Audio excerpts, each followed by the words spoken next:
My name is Dave Bosco, and this is Bosco 411.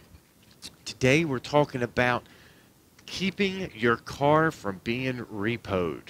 Okay? If you have a question that you want answered on this show, hop on over to our Facebook page or go to our website, bosco411.com, and we will try to answer your question. So today's question, how do you keep your car from being repossessed? Well, make your payment. Now, sometimes that doesn't work, okay? Things happen. There's some hardship that goes on. You may have some health issues, medical issues, job issues. You may lose your job. Staying in contact with your finance company is the biggest thing. I can't say it enough. Staying in contact with them lets them know that you're not trying to avoid them. Finance companies are scared to death when they have collateral out there that has wheels on it, because this thing can be anywhere, can drive anywhere, gone. Hopefully it's not a Tesla. Be driving itself, right? Okay, so talk to your finance company. Explain to them what's going on. If this is if you have a 5-year loan, you're 3 years into it, okay? You got 2 years left on this car. You lose your job, you can't afford this $500 a month payment anymore. Talk to them and ask them to refinance, okay? I am not an attorney, okay? I have over 25 years in dealing with repossession work, repossessions, you name it, okay? So this is my talking to you with this type of experience. See if they can refinance the car to be able to lower your payments. If you've been on time, now you want to do this before you are late.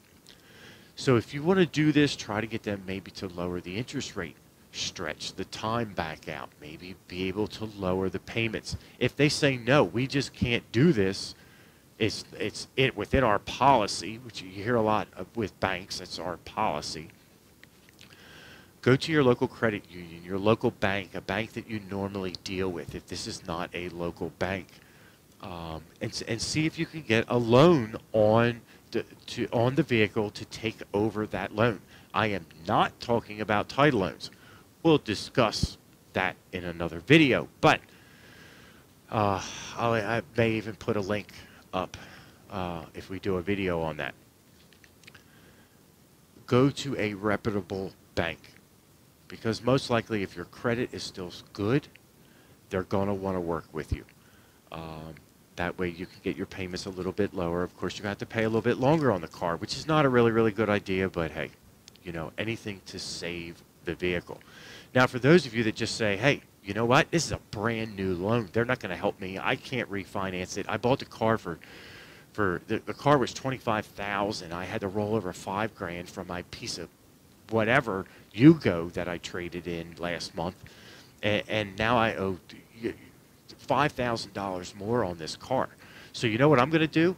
I'm going to hide the car, okay? I'm going to put it in my garage where they can't see it, where they can't get to it, because they can't just break into my garage, right? Well, here's the catch, okay? If you're hiding the vehicle, and let's say you switch it with a friend, okay? These repo guys, they're not going to quit. They're not going to stop. They're going to keep looking. They're going to follow you. They're going to be, it's going to be like this little hanger that you have, you know, you're trying to get off while you're sitting on a toilet or something. They're going to be there. They're not going anywhere. They're not leaving. They're going to be looking at your family. They're going to go everywhere. They're going to be calling people. And you don't want that. You don't want everybody up in your business. You put it in your garage and say, hey, they're just not going to be able to get it. Be careful. I'm talking about Delaware here, okay? And other states are the same way. They can go to the courts, and they can get an order for that vehicle. Trust me, I've been there. I've done it, okay? I've gone to people's house with the local sheriff where we've pulled the door off because we have a court order.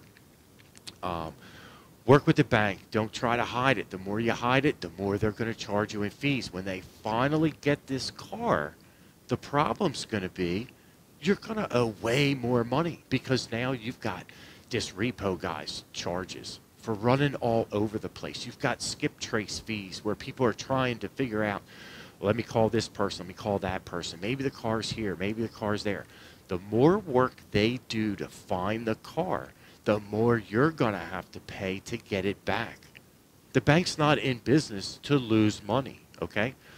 They don't want to take your car, but they have to take the car. There's a legal contract. You know, they have to get their money back somehow. You damage the car, they're coming after you. I mean, they're coming after you for it. So, you know, you want to keep from getting it repossessed. Do the best you can. Contact the bank. Talk to them.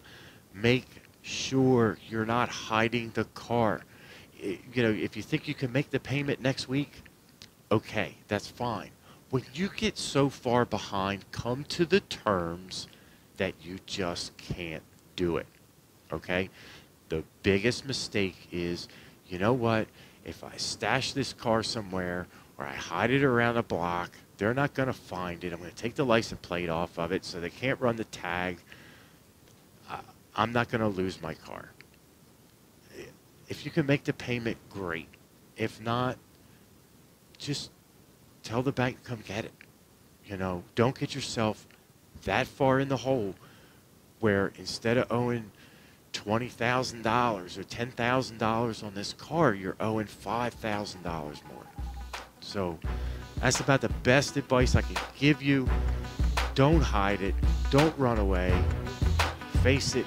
Get it over with so you can get another vehicle. I'm Dave Bosco, and this is Bosco 411.